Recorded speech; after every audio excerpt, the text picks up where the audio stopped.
Hello दोस्तों, welcome to AK edu solution. कैसे हैं आप सभी? आई होप आप सभी अच्छे होंगे। तो दोस्तों, जैसा कि आपको पता है कि हम जेएस का ट्यूटोरियल देख रहे हैं और इसमें काफ़ी लेक्चर देख चुके हैं जो कि प्रोवाइड किया जा रहा है आपको एके एडू सॉल्यूशन से। सो अगर अभी तक आपने एके एडू सॉल्यूशन को सब्सक्राइब नहीं किया है तो प्लीज़ सब्सक्राइब कर लीजिएगा एंड बेल आइकन को प्रेस कीजिएगा। दोस्तों, लास्ट के लेक्चर में हमने क्या देखा था मैं आपको बता देता हूँ। लास्ट के लेक्चर में हमने कुछ ऑपरेटर्स के बारे में देखा था। यहाँ पे मैंने अर्थमेटिक ऑपरेटर के बारे में आपको बताया था एंड साथ साथ इंक्रीमेंट डिक्रीमेंट के बारे में बताया था, अर्थमेटिक असाइनमेंट के बारे में बताया था और मैंने बताया था कि बाइनरी, यूनरी और टर्नरी किस तरह से यूज होते हैं। वो सब चीजें मैंने आपको बताया था, किस तरह से इनको हम फर्दर डिवाइड करते हैं। आज हम इसी को लेक्चर को आगे बढ़ाते हुए आज हम देखते हैं comparison operator and relation operator के बारे में एंड साथ ही साथ हम देखेंगे यहाँ पे लॉजिकल ऑपरेटर के बारे में। तो दोस्तों, अगर हम कंपैरिजन ऑपरेटर के बारे की बात करें, देखो कंसोल डॉट लॉग अगर मैं यहाँ पे लिखता हूँ, जैसे मैंने 8 लिखा और डबल इक्वल यहाँ पे 8 लिख दिया, तो अभी मेरे पास वैल्यू ट्रू आने वाली है। ठीक है, अभी मेरे पास यहाँ पे वैल्यू ट्रू आने वाली है। मैं इसको रिफ्रेश कर देता हूँ एंड उसके बाद वैल्यू मेरी ट्रू आ गई। ठीक है, आप मैंने डिफॉल्ट सेव वाली सेटिंग यूज की हुई है। अगर आप आपने वो यूज नहीं किया हुआ तो आप इसको सेव कर लीजिएगा, सेव करते रहिए साथ साथ, तभी आपका यहाँ पे चेंजेस होंगे। तो दोस्तों, जब मैंने कंसोल डॉट लॉग किया और डबल इक्वल मैंने यहाँ पे यूज किया तो मेरा ट्रू आया। अब देखो, अगर मैं इसको, एक तो मेरे पास ये नंबर वैल्यू है, एक है मेरे पास यहाँ पे ये वाली भी नंबर वैल्यू है। अगर मैं इसको यहाँ पे स्ट्रिंग बना देता हूँ, स्ट्रिंग बना देता हूँ, तब भी मेरे पास ट्रू आएगा। ठीक है, तब भी मेरे पास ट्रू आ रहा है। तो इसका मतलब है कि ये वाली जो वैल्यू, जो मेरा ये डबल इक्वल है, ये ओनली वैल्यू को चेक करता है कि वैल्यू इक्वल है और नहीं। अब अगर मैं यहाँ पे ट्रिपल इक्वल लगा देता हूँ तो ट्रिपल इक्वल का मतलब यहाँ से फॉल्स आएगा। तो ट्रिपल इक्वल ये बोलता है कि भाई वैल्यू तो चेक करो, साथ साथ में उसका टाइप भी चेक करो कि किस टाइप का है। अगर मैं यहाँ से इसको हटा देता हूँ, इसके जो ऊपर कोमास है, इन कोमास को हटा देता हूँ, तो मेरे पास ट्रू आएगा, क्योंकि अब दोनों का टाइप भी सेम है और वैल्यू भी सेम है। बट अगर मैं यहाँ पे कोमा मैंने लगा दिए तो यहाँ पे मेरे पास फॉल्स आने वाला। तो यही सिनेरियो चलता है इन दोनों के केस में।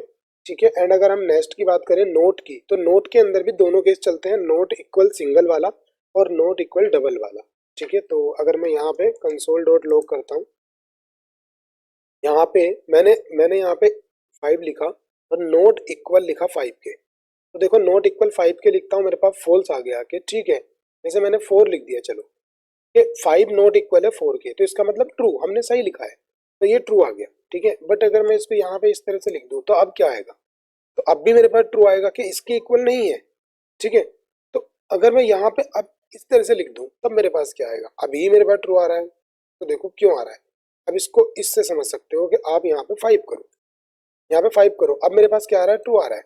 बट अगर मैं इसको यहाँ से एक सिंगल एक हटा देता हूँ तो मेरा फॉल्स आएगा। इसने कहा कि 5 नॉट इक्वल है 5 के, बट ये चेक कर रहा है कि नहीं भाई ये तो इक्वल है, ये दोनों इक्वल हैं, तो इस वजह से आप गलत कह रहे हो। ये इक्वल क्यों है? क्योंकि दोनों की वैल्यू इक्वल है, ना कि टाइप इक्वल। ठीक है, बट अगर जब हम डबल चेक करते हैं तो यहाँ पे टाइप भी चेक करता है। तो ये चीजें दोनों इक्वल के केस में। अब अगर हम रिलेशनल ऑपरेटर की बात करें, रिलेशनल ऑपरेटर में ग्रेटर देन, लेस देन और ग्रेटर देन इक्वल और लेस देन इक्वल दोनों चीजें होती है। जैसे कि अगर हमने कंसोल डॉट लॉग किया, अगर मैंने यहाँ पे 5 किया, 5 ग्रेटर देन 4, तो मेरे पास क्या आने वाला है? ट्रू आने वाला है। ठीक है, तो मेरे पास ट्रू आने वाला है। और अगर मैं इसी को यहाँ पे यूज कर लेता हूँ कि 5 लेस देन 4, तो मेरे पास फॉल्स आने वाला है, फॉल्स आ गया। अब मैं अगर यहाँ पे फर्स्ट वाले केस में 5 ही लगा दूं कि 5 ग्रेटर देन 5, तो मेरे पास फॉल्स आ गया। यहाँ पे लगा दूं कि 4 greater than 4, sorry 5 less than 5, तो यहाँ पे भी फॉल्स आ गया। बट अगर मैं इक्वल लगा दूं तो मेरे पास ट्रू आ जाएगा। अब ये इक्वल के केस में ट्रू क्यों आ रहा है? देखो इस चीज को समझो।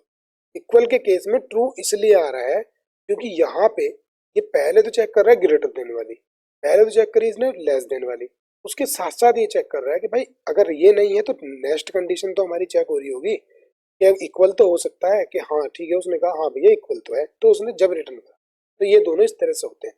अब दोस्तों, जो मैं बता रहा हूँ आपको नंबर के ऊपर बता रहा हूँ, बट आप चाहो तो इसमें स्ट्रिंग की वैल्यू भी चेक कर सकते हो, किसी भी डेटा टाइप की वैल्यू चेक कर सकते हो। जैसे कि कंसोल डॉट लॉग अगर आप यहाँ पे करते हो, आपने ट्रू किया एंड उसके बाद आप इक्वल इक्वल करते हो फॉल्स के। ठीक है, आपने फॉल्स के इक्वल किया तो देखो यहाँ पे क्या आ गया? यहाँ पे फॉल्स आ गया। ठीक है, तो यहाँ पे फॉल्स आ गया। अगर आपने यहाँ पे 1 किया तो 1 इक्वल इक्वल ट्रू, तो देखो ट्रू आ गया। बट अगर आप डबल इक्वल करते हो तब क्या होने वाला है?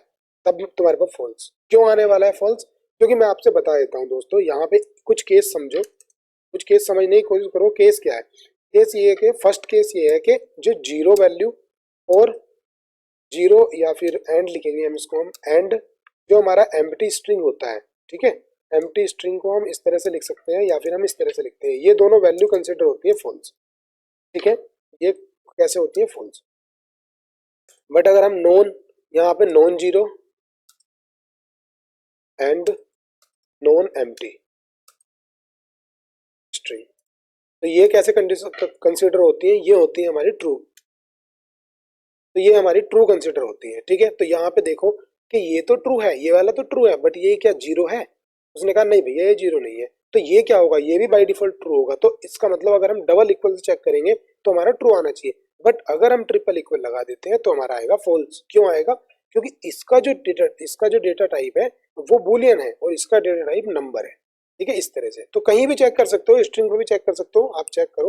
अब देखो ये टर्नरी ऑपरेटर है दोस्तों, इसको मैं बाद में बताऊंगा, इसको मैं अभी नहीं बताऊंगा, जस्ट क्योंकि यार टर्नरी ऑपरेटर कंडीशनल में बहुत अच्छे समझ में आता है, अभी आप समझ भी नहीं पाओगे, कंडीशनल के टाइम पे समझाऊंगा, ठीक है दोस्तों। अब आते हैं हम लॉजिकल में।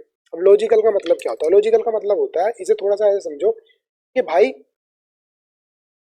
दोनों चीजें साथ होनी चाहिए या फिर दोनों में से कोई एक चीज होनी चाहिए, ये होती है लॉजिकल। या फिर अगर है तो दिखा दो कि नहीं है, अगर नहीं है तो दिखा दो कि है।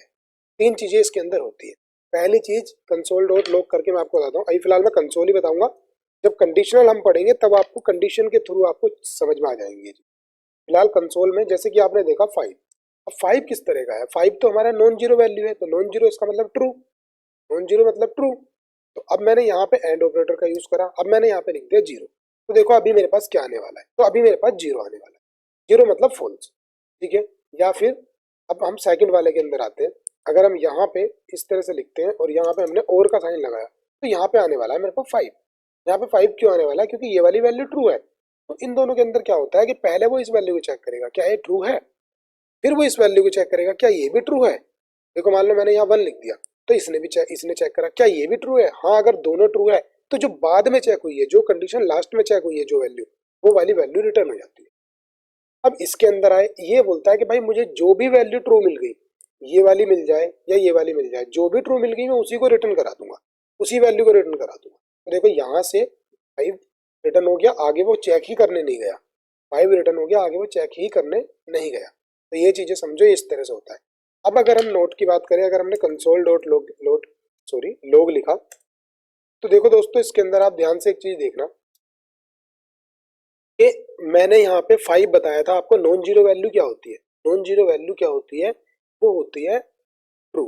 या फिर अगर मैंने एम्प्टी स्ट्रिंग लिख दिया ये मेरी फॉल्स है, बट अगर मैंने इसके अंदर स्पेस भी दे दिया ये मेरी ट्रू है, ये मेरी क्या है ट्रू। अगर मैं इसको नोट कर देता हूँ तो मेरे पास क्या आंसर आने वाला है, फॉल्स आने वाला है। बाय डिफॉल्ट मेरा आंसर ट्रू ही रहेगा, ठीक है। देखो मैंने इस तरह से कर दिया तो मेरे पास फॉल्स आ जाएगा, क्योंकि इसने, अब मैं अगर इसको इस तरह से करता हूँ तो अब क्या आएगा मेरे पास, अब आएगा मेरे पास ट्रू। आप नहीं समझ पाए होगे इस चीज को, कोई बात नहीं, दोबारा समझ लेना। फिलहाल चलो मैं इसको कमेंट ही कर देता हूँ, क्योंकि जिससे कि आपको पता रहे।